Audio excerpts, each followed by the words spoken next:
సదాశివ తర్కడ్ బొంబాయిలోని ఒక కర్మాగారంలో మేనేజర్.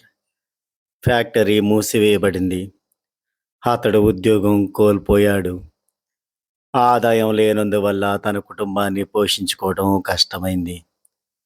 బాబా దీవెనకై షిరిడీకి వచ్చాడు.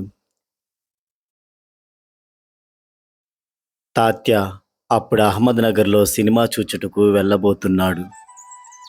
బాబా తాత్యతో సినిమాకి వెళ్ళి అక్కడి నుండి పూణేకి వెళ్ళు అని ఆదేశించారు.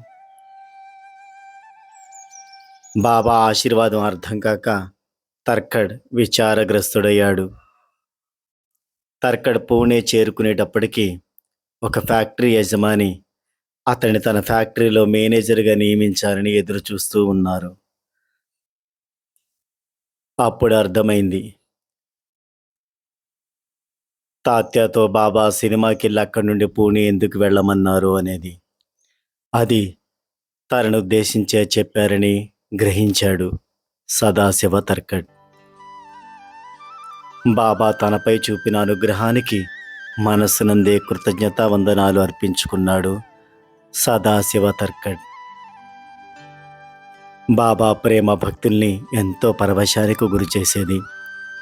భక్తులు కష్టాల్లో ఉంటే బాబా వెంటనే స్పందించి వారికి ఈ విధంగా మేలు చేసేవారు. సాయినాథ్